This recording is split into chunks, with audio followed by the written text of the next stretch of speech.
Thank you for being here. Please grab a warm glass of water, sit back, and listen as I tell you the whole story. The scent of expensive Chardonnay and fresh white hydrangeas should have made the night absolutely perfect. It was my engagement party, a night that was supposed to be about my future, held in the massive glass-walled sunroom of the sprawling estate I grew up in. My fiancée, Chloe, stood by my side wearing a simple but stunning navy blue dress.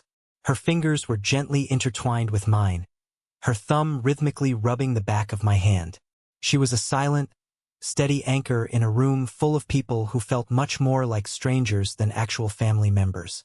Soft jazz music played from the high-end ceiling speakers, blending smoothly with the polite, meaningless chatter of 50 guests holding crystal glasses. But beneath that polished surface, the air in that room was completely toxic. My family was not there to celebrate my engagement.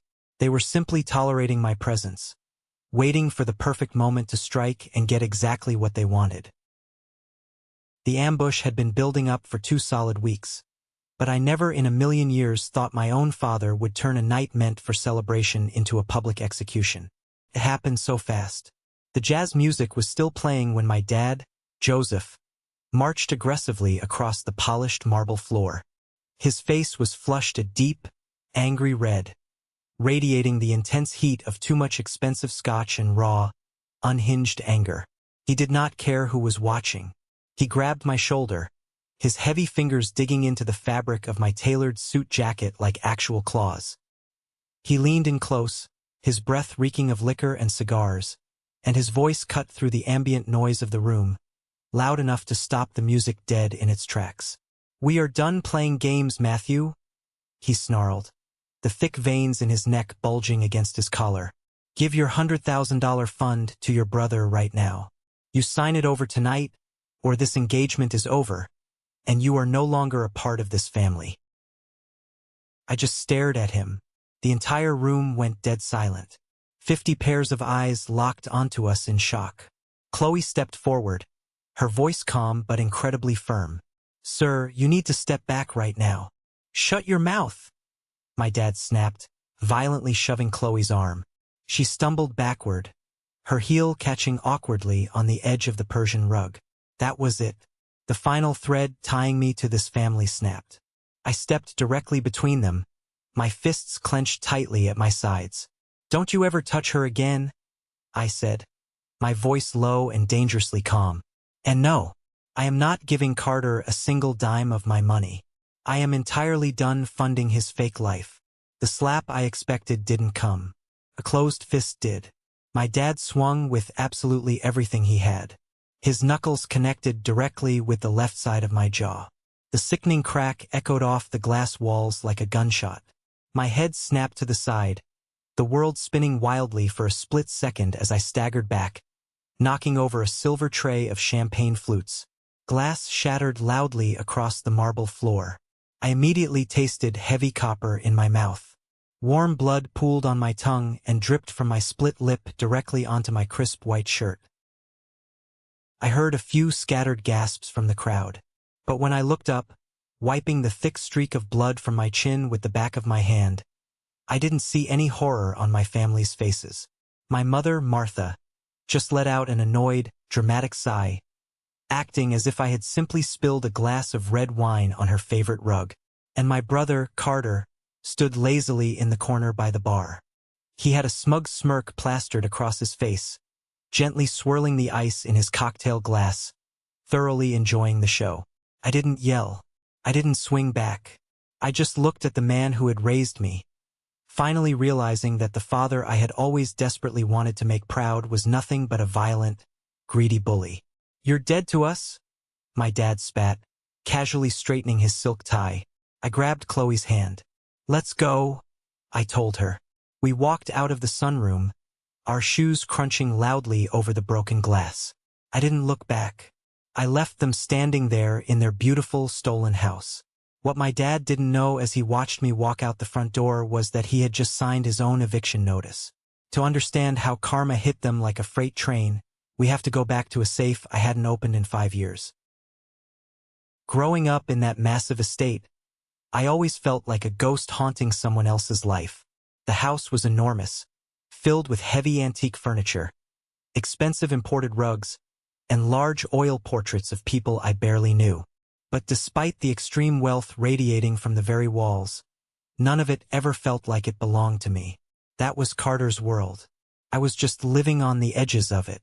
The divide between my younger brother and me wasn't just a crack. It was a massive canyon. Carter was the undisputed golden child, the miracle baby who could do absolutely no wrong. I was just the placeholder. By the time I was 16 years old, I was working long weekend shifts at a dusty local hardware store just to afford my own winter clothes and save up for a heavily used car. I worked grueling 60-hour weeks during my summer breaks. I took immense pride in my small salary, knowing I earned every single penny through my own sweat. Carter, on the other hand, woke up on his 16th birthday to a brand new, fully loaded SUV parked in the driveway with a giant red bow on it. My mom, Martha, enabled his every single whim. If Carter wanted something, it was immediately classified as a necessity. If I needed something, it was treated as a massive financial burden. But it was my dad, Joseph, who truly set the toxic standard for the house. For him, life was entirely about appearances and projecting wealth. He cared vastly more about what his wealthy golf buddies thought of him than whether his two sons were actually decent human beings. I distinctly remember the night the reality of my family truly crystallized for me. I was 19 years old, home from college for a long holiday weekend. Carter was 17 and had sneakily taken his brand new SUV out for a late-night joyride. He came home at 2 in the morning, completely panicked and reeking strongly of cheap weed. He had sideswiped the neighbor's parked Lexus, causing thousands of dollars in deep cosmetic damage. The very next morning, 2 police officers were standing at our heavy oak front door.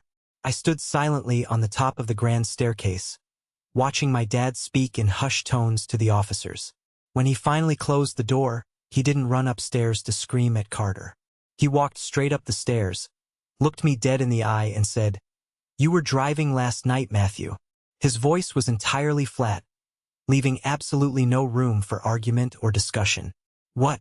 No, I wasn't. I was asleep in my room," I replied, utterly confused by the accusation. My mom stepped up right beside him, her face completely stony. "Your brother is applying to several Ivy League schools next month. A police record for reckless driving will completely ruin his chances.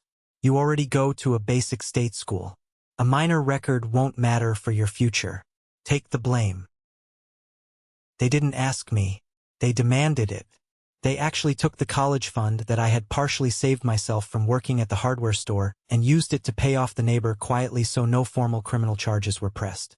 All while making me take the fall and lie to the auto insurance company. My monthly premiums skyrocketed. Carter didn't even bother to say thank you. He just complained loudly for a week that he couldn't drive his car while it was sitting in the auto body shop. That was the exact day I learned my true value in that house. I was nothing more than the human shield they used to protect Carter from his own mistakes. The only person in that entire house who ever saw through the pathetic charade was my grandpa Samuel. He was the man who built the family wealth from the absolute ground up.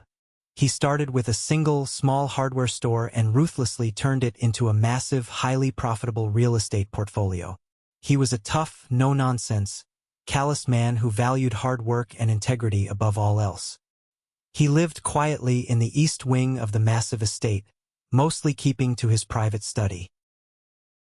Grandpa Samuel knew exactly who my dad was. He clearly saw the massive gambling debts my dad desperately tried to hide from the public eye.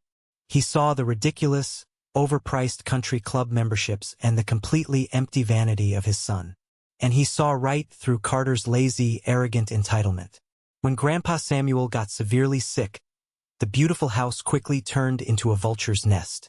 My parents were constantly whispering loudly in the hallways about the inheritance. They were already aggressively planning expensive kitchen renovations and European vacations before the poor man had even passed away. They practically planned the catered menu for the funeral while he was still upstairs breathing through an oxygen tank. Exactly a week before he died, Grandpa Samuel called me alone into his study. The heavy room smelled richly of old paper, leather bindings, and his signature pipe tobacco. He looked incredibly frail sitting deep in his oversized leather armchair, but his eyes were still as sharp as shattered glass. "Matthew," he said, weakly gesturing for me to sit on the sofa opposite him. "This family is rapidly rotting from the inside out. Your father loves the shiny appearance of status far more than the blood running in his own veins. And your brother is nothing but a lazy parasite." I didn't say anything back to him. I just sat there, feeling a heavy, painful lump form deep in my throat.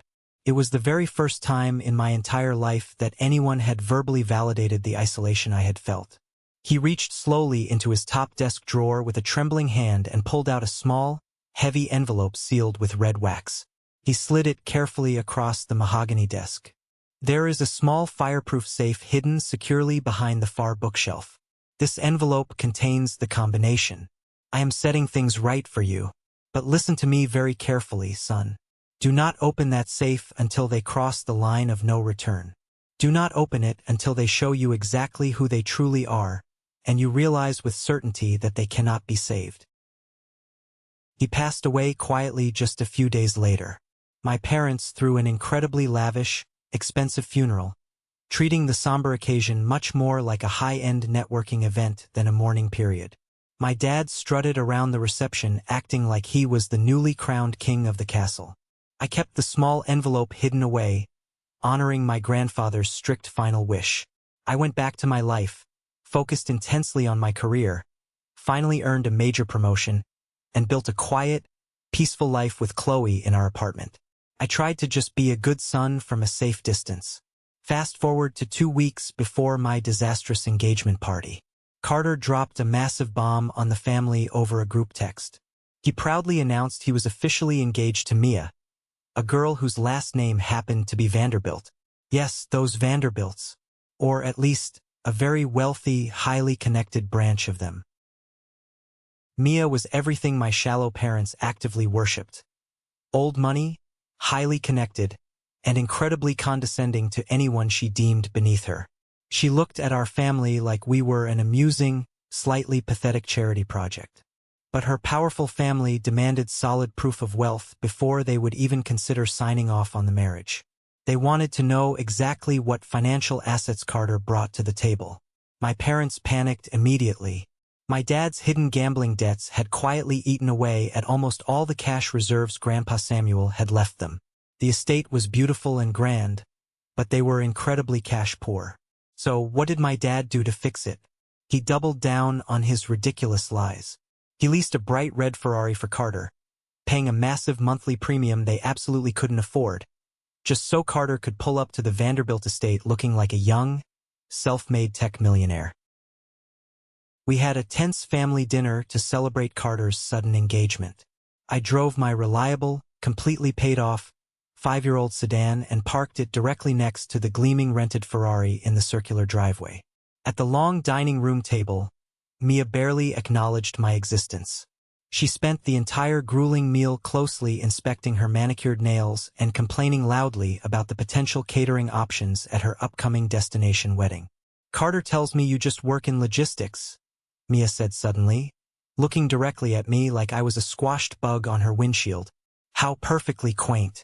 Are you hoping to finally earn a decent management salary eventually? Or do you just enjoy driving that little beater car parked outside?" Carter laughed out loud.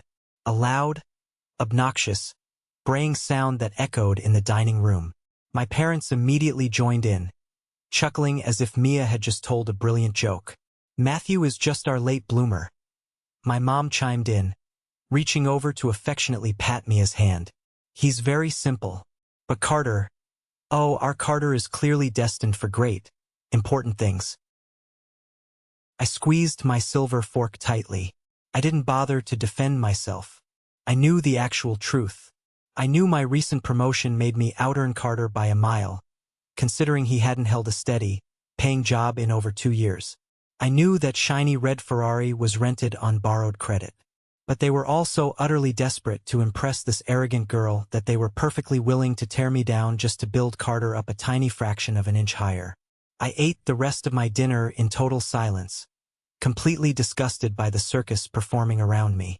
The real, calculated betrayal started later that same week. I was standing in the massive kitchen of the estate, helping prepare some food for an upcoming family gathering. I was quietly chopping vegetables when my mom slid smoothly into the room, followed very closely by my Aunt Patricia. Aunt Patricia was the absolute worst kind of emotional manipulator. She possessed a sweet, dripping Southern Belle voice and always brought homemade casseroles to family events. But she was always the one aggressively pulling the toxic strings behind the scenes. She had gone through an incredibly messy divorce a few years back, fighting tooth and nail in a bitter custody battle over her own kids. Ever since that divorce, she viewed every single family interaction as a calculated financial transaction. She was my mother's primary advisor in all things manipulative. "Matthew, honey?" Aunt Patricia purred softly, leaning casually against the cold granite counter. "Your mother and I were just talking about Carter's upcoming wedding. It's going to be a truly spectacular event down in Cabo." "That's great, Aunt Pat," I said, intentionally not looking up from the wooden cutting board. My mom took a very deep breath, quickly putting on her best, most serious negotiation face. "The thing is, Matthew, the Vanderbilts expect a very certain level of grandeur and luxury. And the specific beach venue Carter absolutely wants requires a massive, non-refundable deposit by this Friday." I stopped chopping the bell peppers. I knew exactly where this conversation was going. And frankly, my mom said, completely dropping the sweet, motherly act, "You have that untouched investment account, the $100,000 Grandpa Samuel left specifically in your name. You haven't touched a single dime of it." I froze in place. The sharp chef's knife hovered perfectly still in my hand.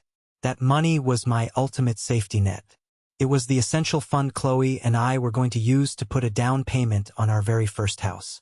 "That's my money, Mom. Grandpa left it to me, not to Carter." "Oh, please don't be so overly dramatic," Aunt Patricia chimed in, rolling her heavily mascaraed eyes. "You and Chloe are so remarkably simple. You really don't need a big, fancy house. You can just do a very small, cheap backyard wedding. Carter needs to make a massive statement. You owe it to your own brother to help him securely lock down this marriage." Before I could firmly tell Aunt Patricia to get entirely out of my face and mind her own business, my dad walked purposefully into the kitchen, firmly crossing his arms over his chest. The trap was officially closed around me. "You are going to transfer that money directly to my bank account by tomorrow morning," my dad commanded. It was absolutely not a request. It was a direct order. "You have a strict duty to this family to ensure we look good to the Vanderbilts. Your brother is marrying way up. We need the cash right now." "No," I said incredibly firmly, turning my body to face him directly. "I work hard for my money. You leased a Ferrari you clearly can't afford. That is your financial problem, Dad, not mine." My dad's face darkened into a terrifying scowl. "You are going to deeply regret being this selfish, Matthew. I promise you that." The large kitchen went dead silent. The Cold War had officially begun. For the next 14 agonizing days leading up to my engagement party, I was completely exiled from the family. My family cut off all forms of communication. They didn't call. They didn't send a single text. Aunt Patricia eagerly went to work calling every single extended family member on the contact list, maliciously spinning a wild story about how I was hoarding money and actively trying to sabotage my own brother's happiness out of pure, bitter jealousy. I tried to ignore the swirling drama. I focused intently on my work at the office and finishing the planning for my engagement party with Chloe. But they were absolutely not done trying to break me down. Exactly 3 days before the party, my younger cousin Dylan unexpectedly showed up at my apartment door. Dylan was Aunt Patricia's oldest son. He had always been the quiet, observant one, the guy who generally stayed entirely out of the toxic family politics. He brought a cold 6-pack of beer and a very sympathetic, warm smile. "Man, things are completely crazy back at the house," Dylan said, sitting heavily on my living room couch and popping open a beer. "Uncle Joseph is literally losing his mind over this Cabo deposit deadline. I just wanted to come by and see how you were doing. Personally, I think they're being totally unfair to you." For a brief, fleeting second, I felt a massive wave of relief wash over me. Finally, someone in this insane family who actually saw reality for what it was. We talked casually for about an hour. I eventually went into the kitchen to grab us some leftover pizza from the fridge. When I walked quietly back into the living room, Dylan didn't hear me approach. He was standing directly by my home office desk. My laptop was wide open, actively displaying my secure online banking dashboard. Dylan had his smartphone out, rapidly snapping clear pictures of my private account balances and routing numbers. My blood instantly ran freezing cold. The severe betrayal hit me like a physical punch to the gut. "What the hell are you doing, Dylan?" I asked, my voice echoing in the small room. He jumped violently, nearly dropping his phone onto the desk. He stammered nervously, his face instantly turning a pale, sickly white. I was just quickly checking a text message. "I swear, man." I walked over aggressively, snatched his phone from his shaking hand, and looked down at the bright screen. He was currently in an active group chat with my dad, my mom, and his mother, Aunt Patricia. The very last message sent from my dad read, "Get the exact account numbers. I'm having my lawyer draft a temporary freeze order. We'll claim he stole the funds from the estate." I looked up at Dylan. I didn't even yell. I just felt utterly, profoundly disgusted. "Get out of my house right now."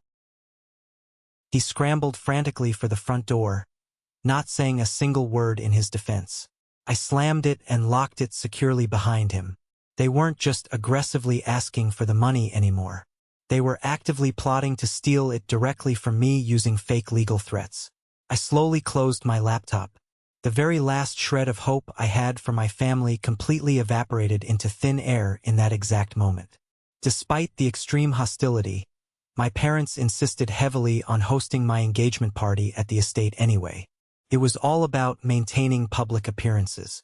If they suddenly canceled the large event, the nosy country club crowd would definitely ask uncomfortable questions.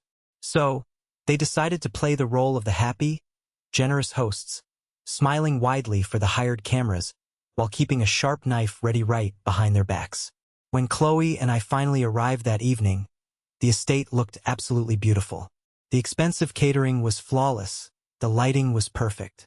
But the energy in the air was completely suffocating. Extended family members who had heard all of Aunt Patricia's vicious lies gave me tight, incredibly fake smiles before immediately turning their backs to whisper to each other. I was standing alone near the outdoor patio when James, the estate's head butler who had loyally worked for Grandpa Samuel for over 30 years, quietly approached me from the shadows. James was a highly dignified, older man who usually stayed completely invisible during these events. Tonight, his wrinkled face looked deeply, genuinely concerned. He handed me a fresh drink and leaned in very close to my ear. "Matthew, you need to be incredibly careful tonight," he whispered urgently. "What is it, James?" I asked, keeping my voice low. "Your father has been locked in his office drinking neat scotch since noon today. He had a massive screaming match on the phone earlier with the luxury dealership about the Ferrari lease payment. He's incredibly desperate for cash. I overheard him telling your mother that he is going to physically force you to sign a transfer document tonight in front of everyone. He thinks if he creates a massive public scene, you'll cave immediately just to avoid the embarrassment."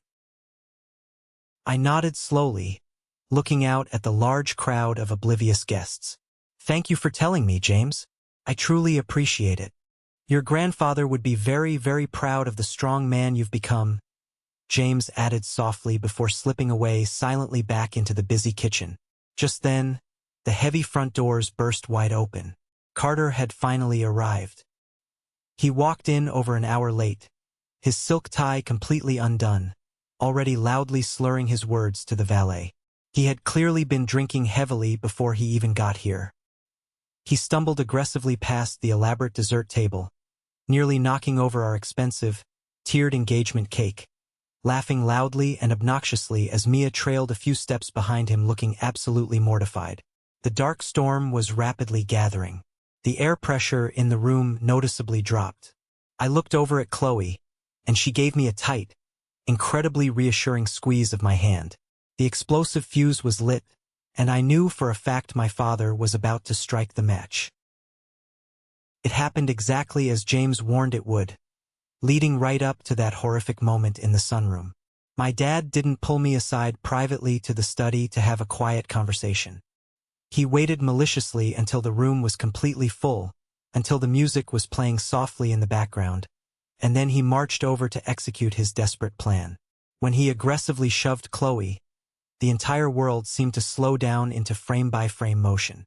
The sight of her stumbling backward, her eyes wide with shock, completely erased any lingering hesitation or familial loyalty I had left.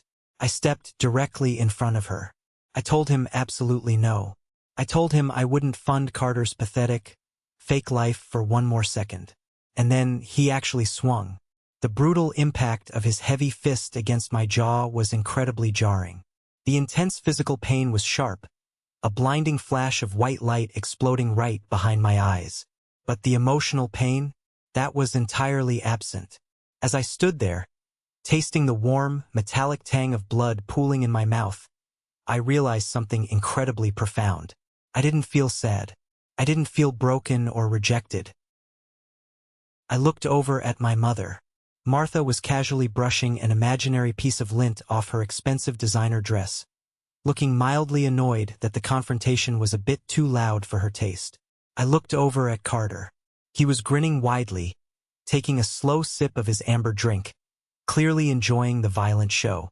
I looked at Aunt Patricia, who was already whispering furiously to another guest, actively spinning the narrative that I had somehow violently provoked him into hitting me. "You're dead to us," my dad had spat, his chest heaving with exertion. Honestly, it was the most incredibly freeing sentence I had ever heard in my 29 years of life. The little, hopeful boy inside me who desperately wanted his dad to be a hero, who desperately wanted his mom to love him just as much as she loved his brother, that boy finally permanently died. In his place stood a grown man who finally realized he owed these toxic people absolutely nothing. The heavy silence in the room was absolutely deafening. Not a single person moved to help me. Not a single person checked to see if Chloe was okay. They all just watched in silence, fully complicit in the abuse, waiting eagerly to see if I would finally break down, cry, and hand over the money to buy back my father's highly conditional love. I reached up slowly, wiping the thick streak of blood from my chin. I looked my father dead in the eye. My jaw throbbed with a dull, heavy ache, but my voice was completely, terrifyingly steady. "You are an incredibly weak, pathetic man, Joseph," I said, projecting my voice loud enough for every single guest in the room to hear clearly. "You have absolutely nothing but a rented car and a massive mountain of hidden debt. And you will never, ever see a single dime from me." My dad let out a roar and lunged forward again, raising his fist for a second strike. But this time, two of his golf buddies rushed forward and grabbed his arms, holding him back forcefully to avoid the police being called to the estate. I simply turned my back on him. I wrapped my arm firmly and protectively around Chloe's waist and guided her carefully through the stunned crowd. The sea of well-dressed guests parted quickly for us, their eyes wide. We walked confidently out the heavy oak front doors and stepped out into the cool, crisp night air. I didn't even bother to grab my expensive coat from the coat check. I didn't look back at the sprawling, brightly lit estate. We drove all the way back to our small apartment in complete silence. The adrenaline was slowly fading from my system, leaving a dull, intense throbbing ache in my jaw and a slight ringing in my left ear. When we finally got inside, Chloe didn't say a word. She went straight to the freezer, pulled out a bag of frozen peas, wrapped it carefully in a clean kitchen towel, and gently pressed it against my rapidly swelling face. She looked deeply at me, her eyes completely filled with tears. Not tears for herself, but tears for me. "Matthew, I am so incredibly sorry. We really should call the police. What he did was straight-up assault." I sat heavily on the edge of our worn-out couch, staring blankly at the dark television screen. I thought seriously about calling the cops. I thought about the messy, drawn-out legal battle, the embarrassing local headlines, and the endless, exhausting drama Aunt Patricia would inevitably spin to the rest of the family. "No," I said quietly, my voice raspy. "Matthew, he hit you in the face. You cannot just let him get away with that." "I'm not letting him get away with it," I replied, slowly pulling the ice pack away from my face. "Calling the police is way too easy for him. He'd just post bail, hire an expensive defense lawyer, and drag the case out for years while still living extremely comfortably in that massive house. I don't want a simple restraining order, Chloe. I want total justice." I stood up slowly, my joints aching, and walked purposefully into our bedroom. I went straight to the back of the walk-in closet, aggressively pushing aside old shoe boxes and winter coats until I reached a small, incredibly heavy fireproof safe that was bolted securely to the floorboards. I hadn't touched that safe since the exact day Grandpa Samuel gave me the secret code. Do not open it until they show you exactly who they are, and you realize they cannot be saved. They had finally shown me. They had plotted maliciously to steal my savings. They had publicly humiliated me in front of 50 people. And my own father had violently assaulted me while my mother watched with absolute boredom. There was absolutely nothing left to save or protect. I knelt down on the carpet, took a deep breath, and reached out for the cold metal dial of the safe. I carefully entered the specific numbers. Grandpa Samuel's exact birthday. The heavy metal mechanism clicked loudly, and the thick door swung open smoothly. Inside the dark space, it still smelled faintly of his signature pipe tobacco. There was no massive stack of hidden cash, no secret gold bars. There was only a single, thick, cream-colored manila envelope. I pulled it out gently, my hands trembling just slightly from the lingering adrenaline, and sat heavily on the edge of our bed. Chloe stood silently in the bedroom doorway, watching me with wide, curious eyes. I broke the old wax seal on the back of the envelope and slid the heavy, official documents out onto the blanket. The very first page was a letter, meticulously handwritten by my grandfather in his distinct, looping cursive. "Matthew, if you are reading this letter right now, it means Joseph has finally crossed the absolute line of no return." I sat back and watched him completely ruin his own life with his unchecked vanity and his massive gambling debts, and I watched Martha happily let him do it. I simply could not leave my life's legacy in their destructive hands. They love the fake appearance of wealth far more than they love you. I know exactly how they treat you behind closed doors. I see the honorable man you are becoming despite them. They truly think they own the estate. They absolutely do not. When I got sick, I quietly hired lawyers and established the Samuel Family Trust. I legally transferred the deed of the house, the surrounding land, and all the remaining liquid assets directly into this ironclad trust. Your parents are not the legal beneficiaries. You are. I made you the sole trustee and the absolute sole beneficiary. For the last 5 years, Joseph and Martha have just been guests living on your property. Remind them exactly who holds the keys. Make me proud. Grandpa Samuel. I stared blindly at the dried ink. My heart hammered wildly against my ribs. I frantically flipped to the next thick document. It was the official property deed, officially stamped and notarized by the county clerk. Under the highlighted section titled Legal Owner, it didn't say Joseph's name. It clearly said the Samuel Family Trust, Matthew as sole trustee. I owned the entire estate, the massive house with the beautiful sunroom where my father had just punched me in the face, the long circular driveway where Carter proudly parked his rented Ferrari, the large granite kitchen where my mother had coldly plotted to steal my money. None of it belonged to them. They hadn't paid a single dime in property taxes because the trust paid it automatically from Grandpa's separate, hidden account. They had been living an absolute lie for 5 long years, completely and utterly clueless. I wasn't the pathetic outcast of the family anymore. I was their actual landlord. A slow, terrifyingly powerful sense of clarity washed completely over me. I looked up at Chloe, sliding the heavy deed across the bedspread toward her. She read it quickly, her eyes widening in absolute disbelief. She covered her mouth with both of her hands. "Matthew, this legally means." "It means," I said, a very cold, genuine smile finally breaking across my bruised face, that it's finally time to take out the trash. First thing Monday morning, I didn't bother going to work at the office.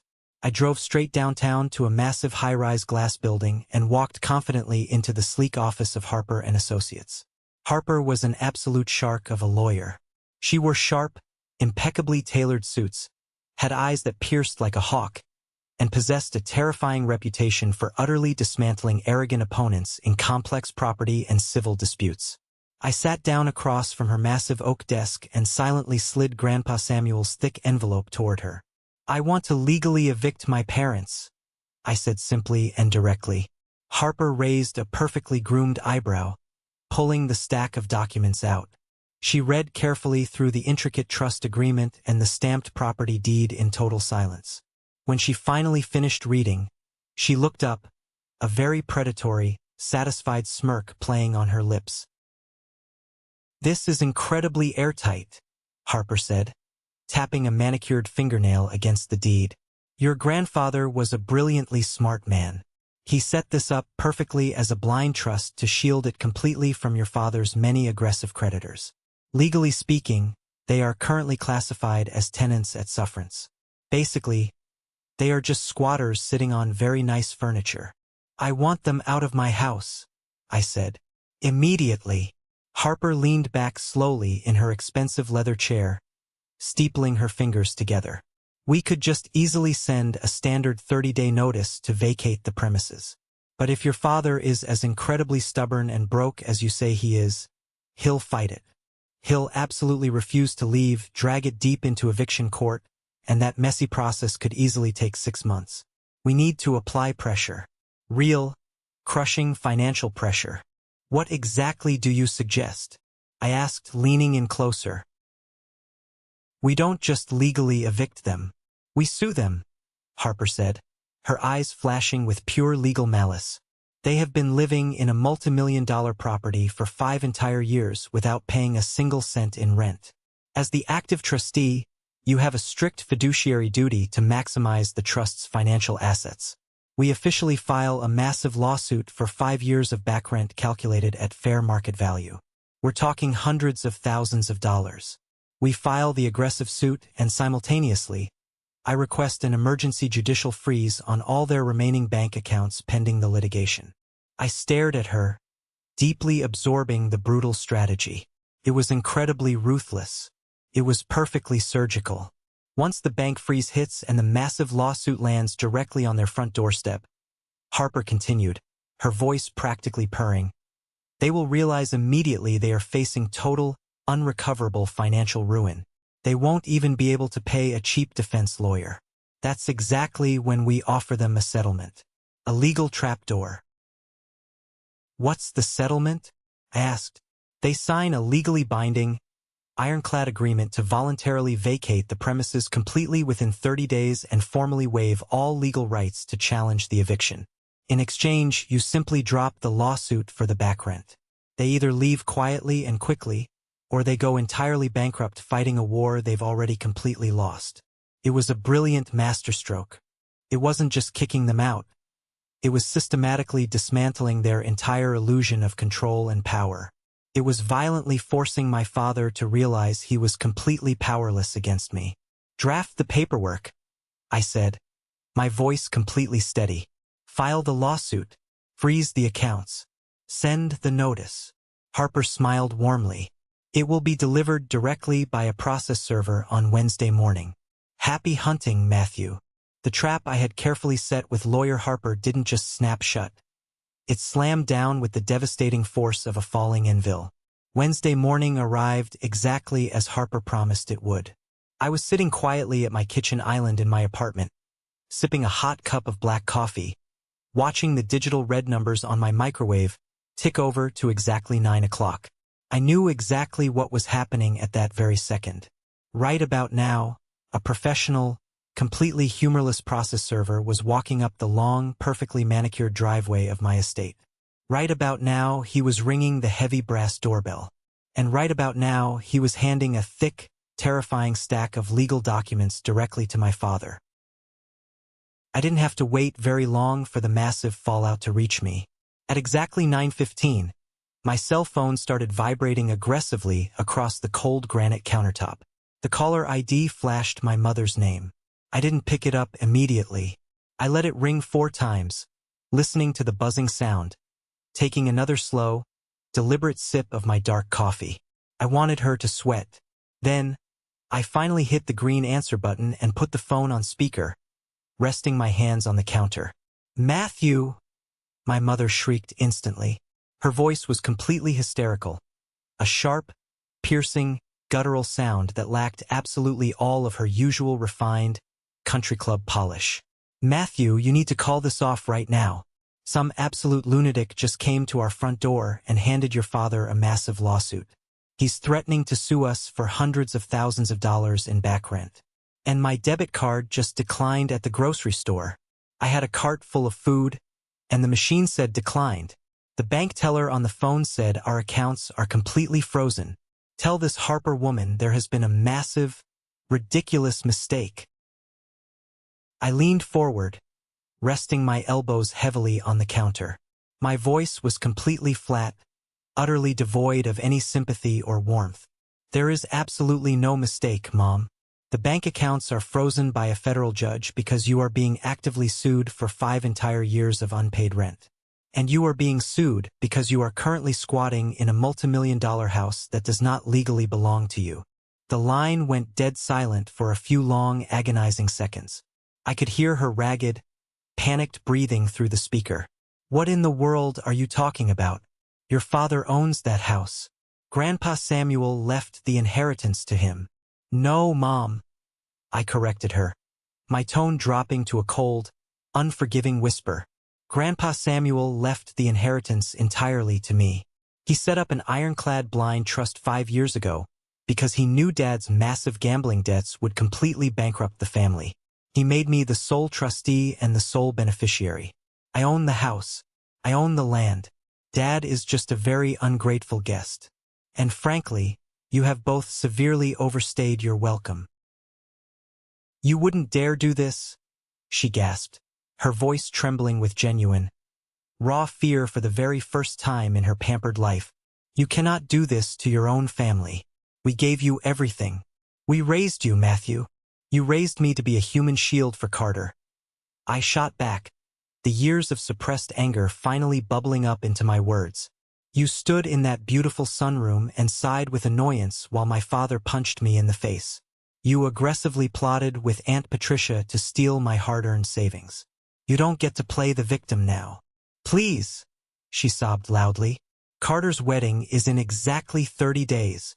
Then I highly suggest you start packing your boxes very quickly," I said smoothly. "People who assault the landlord get evicted.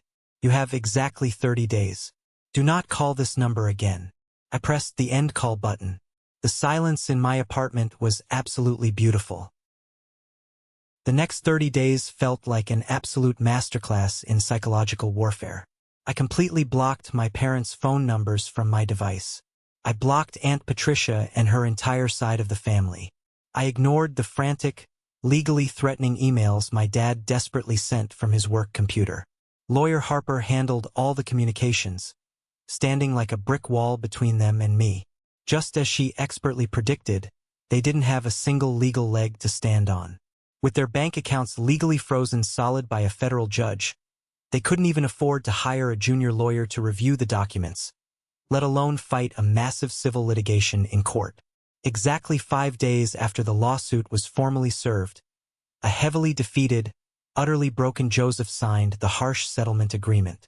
They legally agreed to vacate the estate completely by the end of the month to avoid bankruptcy. Ironically, their absolute deadline to move out of the house fell on the exact same weekend as Carter's massive, over-the-top destination wedding to Mia Vanderbilt. They had kept the embarrassing eviction a total, closely guarded secret from Mia's wealthy family, desperately trying to keep up the fake illusion of extreme wealth just long enough to get the official marriage certificate signed and filed. Chloe and I were technically still invited to the wedding reception, purely because uninviting us at the last minute would raise far too many uncomfortable questions among the nosy extended family. They fully expected me to stay home out of shame and embarrassment. They were incredibly wrong. The wedding reception was held at a ridiculously expensive, exclusive oceanfront hotel. It looked exactly like a royal coronation. There were massive, towering ice sculptures, tens of thousands of imported white roses, and an open bar serving top-shelf liquor to hundreds of wealthy guests. When Chloe and I arrived, we looked absolutely flawless. I wore a sharp, custom-tailored charcoal suit, and Chloe wore a stunning, elegant emerald green gown. We didn't walk in with our heads down. We walked in like we owned the entire building. We deliberately did not sit at the reserved family tables near the front of the ballroom. We stood near the back, leaning casually against a high-top table, quietly observing the circus around us. I spotted my parents immediately. My dad looked absolutely terrible.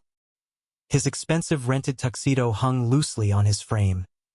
His face was a sickly pale color, and he was sweating profusely under the bright chandelier lights. He was constantly checking his gold watch, knowing for a fact that a cheap moving crew was actively emptying their remaining belongings into a storage unit back at the estate. My mom looked like she was heavily medicated, forcing a stiff, shiny plastic smile for the roaming photographers. Then I finally saw Carter. He was standing near the dead center of the room, holding a crystal glass of expensive champagne, laughing loudly and obnoxiously with some of Mia's wealthy cousins. He looked completely oblivious to the fact that his entire financial world was currently burning to the ground behind his back. He spotted me from across the crowded room. His arrogant, familiar smirk widened. He whispered something into the ear of his new bride, Mia, and then confidently strutted across the polished ballroom floor directly toward me, completely ready to gloat. Mia trailed slowly behind him, holding the train of her massive dress, looking incredibly annoyed that she had to interact with the poor side of the family on her special day. Well, Carter sneered loudly, stopping just a few feet from me. He took a slow, deliberate sip of his champagne. I honestly didn't think you would have the guts to show your face here tonight, Matthew, especially after you threw that massive temper tantrum at your own party. I see you're still driving that pathetic little sedan. Did you park it around the block so the valets wouldn't laugh at you? I just smiled warmly at him. It's good to see you too, Carter. Congratulations on the wedding. Mia stepped up right next to him, crossing her arms defensively over her chest. Let's keep this very brief, Carter. The professional photographer wants us standing by the main ice sculpture in exactly 5 minutes for family portraits. I'm just giving my big brother a quick, much-needed reality check, Carter said, casually adjusting his expensive silk bow tie. Dad told me you finally cut us off entirely. Good riddance. I don't need your pathetic little savings account anyway. I'm marrying into real, actual money now. My Ferrari is parked out front with a VIP tag, and we're flying out to a private island for the honeymoon tomorrow morning. You should probably just leave right now before you embarrass yourself further in front of these people. I didn't flinch. I didn't get angry. I didn't raise my voice. I just took a very slow, highly calculated step forward, completely invading his personal space. I leaned in very close, bringing my mouth right next to his ear so only he and his new wife could hear my specific words over the loud, thumping party music. Enjoy the honeymoon, Carter, I whispered, my voice dripping with absolute, unforgiving ice. Because you are going to desperately need the vacation. When you fly back to the city next week, I highly suggest you clear out your new guest room. Carter pulled his head back quickly, his arrogant smirk faltering just a tiny fraction. He looked genuinely confused. What the hell are you talking about? I kept my voice perfectly steady, making sure every single syllable hit its intended target with maximum impact. I'm talking about the simple fact that your entire financial background is a complete, fabricated lie. That bright red Ferrari parked out front? Dad leased it, and the dealership is actively looking to repossess it tonight because the massive payments bounced. And the massive estate you love bragging about to all of Mia's friends? Dad doesn't own it. I do. Grandpa Samuel left the entire inheritance to me in a blind trust to protect it from Dad's gambling debts. Carter's face went completely blank. His confident eyes darted nervously to Mia, who had suddenly gone very, very still beside him. "You're lying?" Carter stammered, his voice cracking noticeably. "Dad owns the house. He showed me the papers. Dad is currently homeless," I interrupted, delivering the final, fatal blow without a single ounce of mercy. "I legally evicted them. They signed the final legal paperwork 5 days ago to avoid a massive lawsuit for back rent.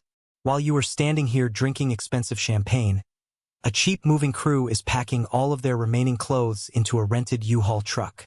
They have absolutely zero money, zero assets, and nowhere to live. So, when you get back from your fancy private island, Mom and Dad will be moving directly into your new house. Have a truly wonderful evening." The color instantly drained from Carter's face. He looked like he had just been hit head-on by a speeding cement truck. His mouth opened and closed repeatedly, but absolutely no sound came out. I shifted my hard gaze directly to Mia. Her perfectly contoured face was chalk white. Her eyes were wide with sheer, unadulterated panic. She belonged to a very strict family that demanded extreme financial security, and she had just legally married a man whose entire family was entirely bankrupt, completely fraudulent, and newly homeless.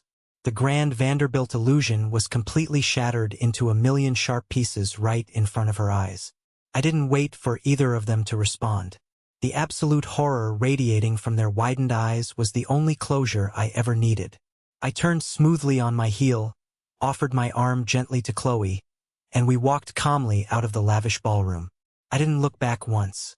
I had finally dropped the lit match, and I didn't need to stay to watch the fake castle burn entirely to the ground. The very next morning, the sky over the massive estate was a heavy, gloomy gray, perfectly matching the exact reality of the grim situation unfolding on the ground. I absolutely didn't have to be there in person. Lawyer Harper had already arranged for the local sheriff's department to oversee the final property surrender to ensure everything went legally, peacefully, and smoothly. But I desperately needed to see it with my own 2 eyes. I needed to know for a fact that the heavy, toxic chapter of my past was officially closed forever. I drove my reliable little sedan into the quiet, upscale neighborhood and parked quietly across the wide street, partially hidden behind a large, sprawling oak tree. I rolled the driver's side window down just slightly, letting the cool, damp morning breeze blow into the car as I held a cup of coffee. At exactly 10 o'clock in the morning, Sheriff Davis pulled his official police cruiser into the long, circular driveway, his red and blue lights flashing briefly to signal his authoritative arrival. Right behind him was a rusted, beat-up, rented U-Haul truck. A few minutes later, the massive, heavy oak front doors of the estate finally swung open. Watching my parents physically walk out of that house for the very last time was a completely surreal, out-of-body experience. There was absolutely no dignity left in them. My mother, Martha, came out first. She was sobbing hysterically, her expensive mascara running down her pale cheeks in thick, dark black lines. She was desperately carrying 3 very expensive designer handbags clutched tightly to her chest, treating them as if holding on to them would somehow magically save her crumbling social status.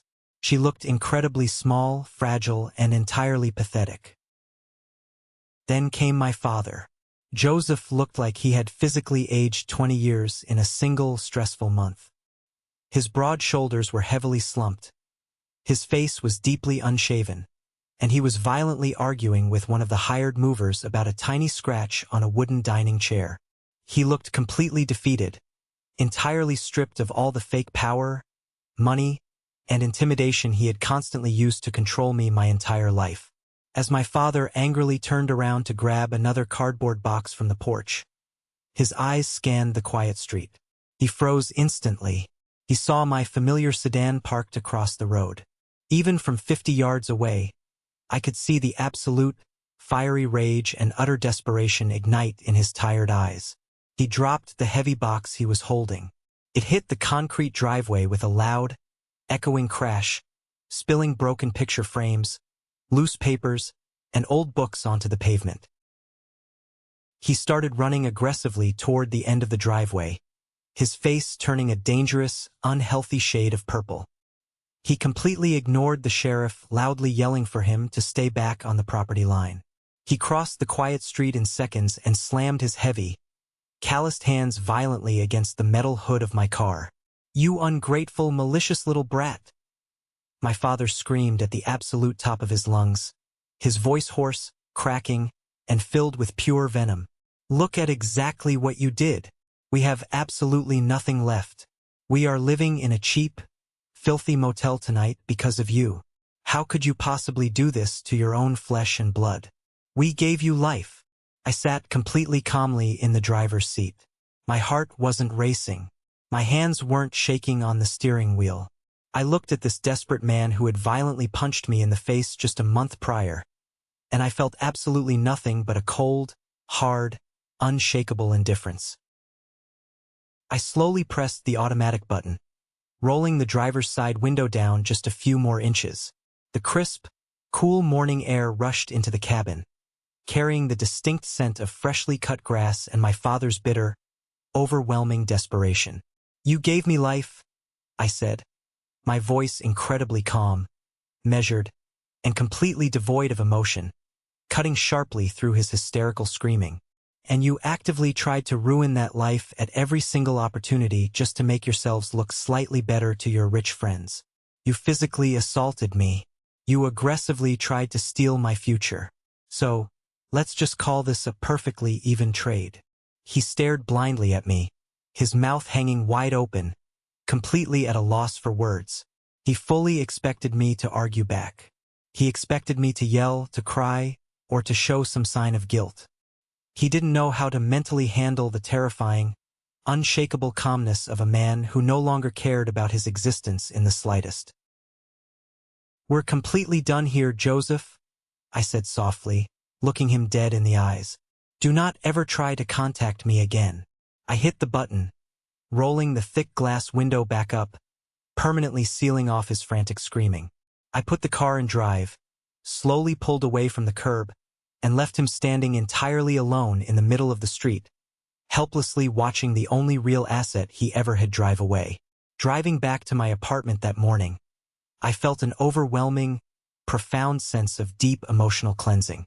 The heavy, suffocating weight I had carried on my shoulders for 29 years was simply magically gone. A few short weeks later, I received a thick, handwritten letter stuffed in my mailbox. The return address was a cheap, run-down apartment complex on the bad side of town. It was from Aunt Patricia, the exact same woman who had ruthlessly orchestrated the evil plan to steal my savings was now begging on her knees.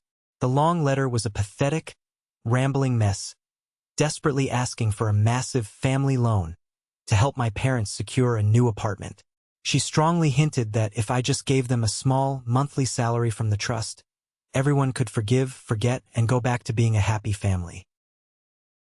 I stood silently in my kitchen, reading her manipulative, toxic words.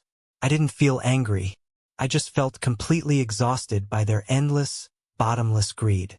I walked slowly over to my home office, fed the thick letter directly into the heavy-duty paper shredder, and watched her fake, hollow apologies turn into tiny, meaningless strips of paper. I never replied. The very next day, I drove back downtown to Harper's law office. I sat down at her large desk and confidently signed the final, binding legal authorizations regarding the property. I didn't want to live in the massive estate. The walls held far too many toxic memories, and the grand, empty hallways felt like a dark museum of fake love. But I absolutely wasn't going to let Grandpa Samuel's hard work and legacy go to waste. I formally instructed Harper to completely liquidate the physical house, tear it down, and repurpose the massive, valuable plot of land. I had a very specific, highly ambitious plan for the inheritance, and it was going to change absolutely everything. It is incredibly strange how quickly the universe drastically shifts its momentum once you finally gather the courage to cut the toxic anchors out of your life. The massive burst of raw confidence I gained from finally standing up to my abusive father bled directly into my professional career. I completely stopped holding back at work. I aggressively pitched a massive, highly complex logistical overhaul to the senior partners at my firm, utilizing the exact same sharp, uncompromising logic and strategy one had learned from dealing with lawyer Harper. Exactly 2 months after the final eviction, My cell phone rang while I was sitting at my desk. It wasn't my mother crying or Aunt Patricia begging for cash. It was a man named Mr. Sterling, the highly respected, incredibly successful CEO of a massive philanthropic logistics firm based out of Seattle. He had actually heard about my intense, ruthless legal battle through a mutual connection in the corporate law world. He was actively looking for a new director of West Coast operations, someone who didn't blink when the pressure was insanely high and the decisions were difficult. "I need a guy who knows exactly how to hold a hard line, Matthew," Mr. Sterling said over the phone, his voice booming with authority. "And from what I hear through the grapevine, you absolutely do not fold under pressure. The starting salary is double what you're making right now, plus full, comprehensive relocation benefits and a massive bonus structure. We want you in Seattle immediately." I didn't even have to think about it. I accepted the massive promotion on the spot. Chloe and I happily packed up our entire life into boxes and moved across the country to the beautiful Pacific Northwest. Leaving my toxic hometown felt like taking a massive, deep breath of crisp, fresh air after being held forcefully underwater for decades. 6 wonderful months after moving to Seattle, Chloe and I finally got married. We didn't have a massive, stressful, fake event with towering ice sculptures and hundreds of judgmental, whispering guests. We rented a beautiful, quiet, rustic cabin overlooking the breathtaking mountains. We invited only our closest, most genuine friends and colleagues. There was absolutely no one from my toxic blood family in attendance. No manipulative parents. No arrogant Carter. No scheming Aunt Patricia. But there was one very special, highly honored guest. I had quietly flown James, Grandpa Samuel's old, loyal butler, out to Seattle for the entire weekend, all expenses paid. He sat proudly in the very front row, wearing a sharp vintage suit, gently dabbing his eyes with a white handkerchief as Chloe and I exchanged our heartfelt vows. Having him there, witnessing my happiness, felt like Grandpa Samuel was actively watching over us from above, nodding in quiet, proud approval. It was the absolute happiest, most peaceful day of my entire life. I finally had a real, loving family. 2 full, incredibly peaceful years passed by. 2 years of absolute, golden silence from my old, toxic life. My new career in Seattle absolutely skyrocketed, and Chloe and I happily bought a beautiful, modern, spacious home in the quiet suburbs. It was completely funded by our own hard work and my new salary, leaving the massive trust account entirely untouched for its true, intended purpose. Eventually, my high-level job required me to fly back to my old hometown for a brief, highly important 2-day logistics conference. I hadn't planned on seeing anyone from my dark past. I just wanted to do my corporate presentations, grab some good food, and fly right back home to my wife. But karma has an incredibly wicked, undeniable sense of humor. On my very last morning in town, I walked casually into a small, generic, slightly run-down coffee shop near the convention center to grab a quick espresso before my flight. The little brass bell above the glass door chimed softly. I stepped up to the counter, looked up at the tired barista wearing a stained, dark green apron, and froze completely in my tracks. It was Carter. He looked absolutely terrible. The former golden child had seemingly aged a full decade in just 2 short years. He was alarmingly thin. His hair was messy and unstyled, and there were dark, heavy, exhausted bags under his eyes. He definitely wasn't wearing an expensive rented tuxedo, and there was absolutely no bright red Ferrari parked anywhere outside. He looked up slowly from the old cash register, his tired eyes locking directly onto mine. The remaining color completely drained from his pale face. We stared at each other in total, suffocating silence for a long, heavy moment. I didn't feel the sudden urge to gloat or laugh. I just felt a profound, overwhelming sense of pity. "Matthew," he mumbled quietly, wiping his shaking hands nervously on his dirty apron. "Hello, Carter," I said quietly, offering a small nod. He swallowed hard, looking down at the scuffed counter. "I guess you're doing really well. That's a very nice coat." "I am doing well. How are things with you?" I asked, keeping my tone perfectly neutral and polite. Carter let out a bitter, incredibly humorless laugh that sounded more like a cough. "How do you think things are? Mia's family completely pulled the plug on the wedding exactly 2 days after your little stunt at the reception. The Vanderbilts absolutely do not marry into bankrupt, homeless families." She immediately annulled the brief engagement, aggressively kept the expensive ring, and completely ghosted me. Mom and Dad are currently living in a tiny, cramped 2-bedroom apartment near the highway. Dad lost his prestigious country club membership and his pride, and Mom is working 40 hours a week as a receptionist at a local dentist's office just to pay for groceries. Are you finally happy now? You completely destroyed this entire family. I didn't destroy anything, Carter, I replied, my voice perfectly steady and completely devoid of any misplaced guilt. I just stopped actively setting myself on fire to keep all of you warm. The massive mountain of lies and the fake vanity destroyed the family. I just finally handed you the actual bill. Carter tightly clenched his jaw, gripping the hard edge of the wooden counter until his knuckles turned completely white. His raw bitterness was radiating off him in thick, heavy waves. Well, I sincerely hope you enjoy your millions of dollars. I actually drove past the old estate last month. I saw the massive construction crew aggressively tearing down the beautiful house. I assume you sold the precious land to some greedy, soulless corporate developer to build a bunch of cheap, ugly condos. Grandpa Samuel would be absolutely disgusted with you for selfishly destroying his beloved home just to make a quick, easy buck. I looked at my younger brother, shaking my head slightly. He still didn't get it. After everything that had happened, he still thought absolutely everything in life was purely about extreme greed and hoarding money. I reached calmly into my leather wallet, pulled out a crisp $20 bill, and set it gently on the counter next to the register. Keep the change for the coffee, Carter. And for the record, you're completely wrong about the estate. He frowned deeply, looking genuinely confused. What exactly do you mean? I didn't sell the land to a commercial developer, I explained, looking him directly and intensely in the eyes. And I absolutely didn't build cheap condos. I took the entire, massive value of the inheritance, the large plot of land, and the liquidated assets from the house, and I used every single penny of it to establish a permanent, fully funded non-profit organization.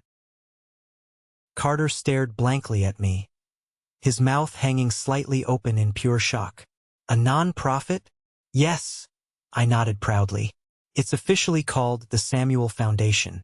We completely finished the new construction 3 weeks ago. It's a massive, state-of-the-art, fully funded legal clinic and safe housing shelter. It is designed specifically to help desperate women and children aggressively escape severe domestic abuse, painful divorce situations, and toxic financial manipulation. The people who live there now don't ever have to worry about being hit or lied to, or having their futures violently stolen from them by the exact people who are supposed to protect them. The absolute, unadulterated shock on Carter's tired face was indescribable. All his bitter, comforting assumptions, all his fake narratives that I was just a greedy, jealous, spiteful brother, completely shattered into dust in that exact moment. He realized the terrifying, undeniable truth. I didn't take the massive estate out of petty spite. I took it to build something incredibly beautiful and lasting out of the toxic ashes our father had created. Grandpa Samuel's true legacy isn't a massive, empty house filled with fake, miserable people, I said softly, my voice filled with conviction. His real legacy is providing safety. His legacy is protecting the vulnerable and giving them a second chance at life. I think he'd be incredibly proud of what his money built. I didn't wait for him to process the massive weight of it. I turned around smoothly and walked confidently out of the small coffee shop, the brass bell chiming softly behind me. I stepped out into the bright, warm morning sun, hailed a waiting taxi, and headed directly to the busy airport. I was finally going home to my real family. I am currently sitting in my large corner office in Seattle, looking out the massive glass windows at the beautiful, rain-swept city skyline. The heavy wooden door behind me opens softly, and my incredible, loving wife, Chloe, walks in. She is smiling brightly, holding our happy, healthy 6-month-old baby boy, Leo, safely in her arms. I stand up from my large desk, walk over to them, and take my wonderful son gently into my arms. He laughs a bright, pure sound, grabbing my silk tie with his tiny, strong hands. I look down at his innocent face, and I make a silent, unbreakable vow to the universe. I will never, ever make him feel like a heavy burden. I will never constantly compare him to anyone else to make him feel small. And I will never, ever raise a violent hand to him. The dark, generational cycle of toxic manipulation, severe financial abuse, and physical violence officially stopped with me.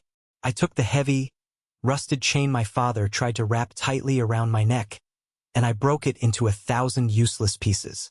Sometimes, when the office is quiet, I log onto my computer and check the official website for the Samuel Foundation.